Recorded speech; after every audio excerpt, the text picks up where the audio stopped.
ഇന്നത്തെ വിദ്യാഭ്യാസം എന്ന് പറയുന്നത് ഏറ്റവും കൂടുതൽ ധനം ചെലവഴിക്കുന്ന മേഖല കൂടിയാണല്ലോ. അപ്പോൾ അതുകൊണ്ട് തന്നെ തീർച്ചയായും നമ്മുടെ മക്കൾക്ക് അവർക്ക് അനുയോജ്യമായ സ്ഥാപനങ്ങൾ തിരഞ്ഞെടുക്കുമ്പോൾ അതിനെക്കുറിച്ച് വ്യക്തമായ ഒരു ധാരണയും ബോധവും ഒക്കെ നമുക്ക് വേണമെന്നുള്ളതാണ്.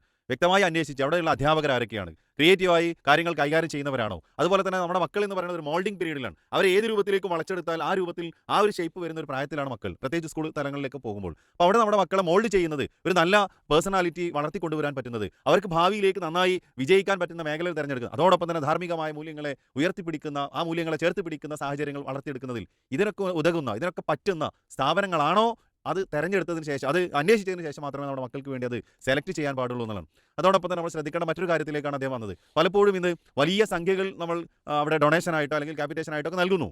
അത് നൽകിയ ഒരാഴ്ചയും രണ്ടാഴ്ചയൊക്കെ മാത്രം നിന്നുകൊണ്ട് കുട്ടികൾ അവിടെ നിന്ന് പിന്തിരിഞ്ഞ് പോരുകയും അത്രയും ക്യാഷ് ഒരിക്കൽ പോലും നമുക്ക് തിരിച്ച് ലഭിക്കാതിരിക്കുകയും ചെയ്യുന്ന സാഹചര്യങ്ങൾ കാണാറുണ്ട്. പ്രത്യേകിച്ച് ഒരു എൻട്രൻസ് ഓട് കൂടിയിട്ട് പ്ലസ് ടു പ്ലസ് വൺ പഠിക്കുന്ന വിദ്യാർത്ഥികൾക്കൊക്കെയാണ് ഇത് കാണാറുള്ളത്. ഒരു മാസം ഒരാഴ്ച രണ്ടാഴ്ചയൊക്കെ മാത്രം നിന്നുകൊണ്ട് വലിയ ഭീമമായ സംഖ്യ നഷ്ടപ്പെട്ട എത്രയോ രക്ഷിതാക്കളെ ഈ ഒരു കാര്യം പറയുമ്പോൾ എൻ്റെ മനസ്സിലേക്ക് ഓടി വരുന്നുണ്ട്. പ്രിയപ്പെട്ട മക്കളെ, അതുപോലെ തന്നെ രക്ഷിതാക്കളെ, ആദ്യം വ്യക്തമായ ഒരു പ്ലാനിങ് നമ്മുടെ കുടുംബത്തിൽ ഉണ്ടാക്കിയതിന് ശേഷം, അതിനെക്കുറിച്ച് ചർച്ച ചെയ്തതിന് ശേഷം അവിടെ നിന്ന് പഠിക്കുകയാണെങ്കിൽ എനിക്ക് ഇന്ന മേഖലയിലേക്കാണ് ഇഷ്ടമുള്ളത്, ആ മേഖലയിലേക്ക് എനിക്ക് പറ്റുമോ, അതുപോലെ ഒരു ഹോസ്റ്റൽ ലൈഫുമായിട്ട് കോപ്പപ്പ് ചെയ്യാൻ എനിക്ക് സാധിക്കുമോ, ഈ കാര്യങ്ങളൊക്കെ ചിന്തിക്കുകയും ആലോചിക്കുകയും ഒരു 100 വട്ടം ആലോചിച്ചതിന് ശേഷം മാത്രമേ അതുപോലുള്ള തീരുമാനങ്ങൾ എടുത്ത് നമ്മൾ ഇറങ്ങാൻ പാടുള്ളൂ എന്ന് കൂടി ഈ ഒരു സമയത്ത് പറയണം.